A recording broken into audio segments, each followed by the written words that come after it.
গত এক সপ্তাহ যাবৎ সিলেট শহীদ মিনারের সামনের এই জায়গাটির উন্নয়ন আমাদের চোখে পড়ে। বর্তমানে যে কাজের উদ্যোগ নেওয়া হচ্ছে তা অবশ্যই দৃষ্টিনন্দন। আমরা চাই একটি নান্দনিক, একটি সুন্দর, একটি নাগরিক বান্ধব শহর হিসেবে সিলেট বেড়ে উঠুক।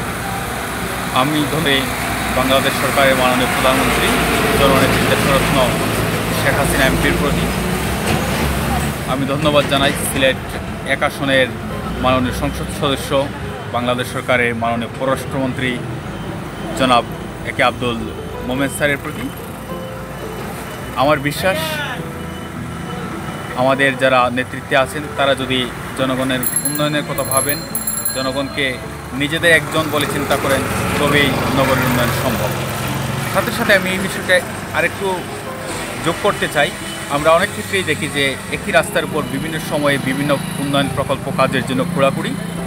আমার মনে হয় এই জায়গায় সিলেটের নগর উন্নয়ন কর্তৃপক্ষ নামে যদি একটি কর্তৃপক্ষ গঠন করে, যখন একই রাস্তায় একবার বিদ্যুতের জন্য, একবার পানির জন্য অথবা আরেকবার কেবল নেটওয়ার্কের জন্য খোঁড়াখুড়ি না করে যদি এই কাজগুলো একসাথে করা যেত, তাহলে আমাদের নাগরিকদের জন্য দুর্ভোগের পরিমাণটা কমে আসতো, ভোগান্তি কম পোহাতে হতো, সাথে সাথে উন্নয়ন পরিকল্পনা আরও যথাযথভাবে বাস্তবায়ন হতে পারে। আমার মনে হয় যে রাস্তাঘাট প্রশস্তকরণ এবং নান্দনিকতার যে বিকাশ ঘটা দরকার, তা দেরিতে হলেও হয়তোবা শুরু হয়েছে এবং ভবিষ্যতে এর দ্বারা অব্যাহত থাকবে।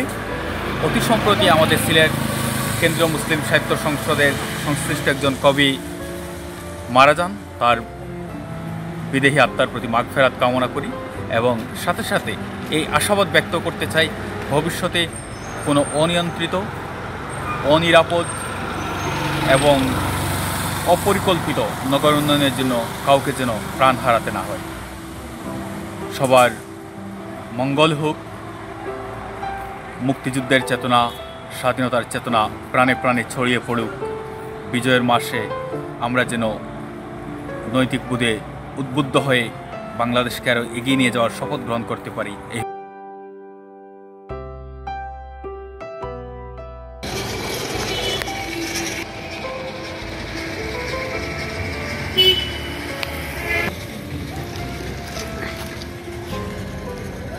রাস্তার কাজটা অত্যন্ত সুন্দর হয়েছে। আমি ধন্যবাদ জানাই জননেত্রী শেখ হাসিনা, সেই জননেত্রী শেখ হাসিনাকে এবং সিলেটের 1 আসনের মাননীয় সংসদ সদস্য এবং বাংলাদেশ সরকারের পররাষ্ট্রমন্ত্রী আব্দুল মোমেন স্যারকে, যে সিলেটের মানুষের জন্য এবং আমরা যারা সিলেটের সাধারণ জনগণ আছি তাদের সুবিধার্থে সুন্দর দৃষ্টিনন্দন রাস্তা করা হয়েছে। এর জন্য অনেক অনেক ধন্যবাদ। এই যে অপরিকল্পিতভাবে বারবার একটা রাস্তাকে বারবার খোলা হচ্ছে, এই জিনিসটা আসলে এদিকে নগর উন্নয়নের মাননীয় মেয়র সহ সবাইকে এইদিকে দৃষ্টি রাখা দরকার যে একটা রাস্তা বারবার খোলা হচ্ছে, সেই দিক দিয়ে জনগণের আসলে অনেক ভোগান্তি এবং জনগণের চলাফেরার ক্ষেত্রে অনেক অসুবিধা হয়। এখন শীতকাল, ধুলাবালি এবং অন্যান্য সমস্যার কারণে দেখা যাচ্ছে যে অনেক সমস্যা হচ্ছে এবং যেটা সিলেটের জনগণের জন্য আসলে দুর্বিষহ। সেই দিকে আমি মনে করি যে যারা ঊর্ধ্বতন কর্তৃপক্ষ আছেন ওনাদের উচিত যে এই দিকে মনোযোগটা দেয়।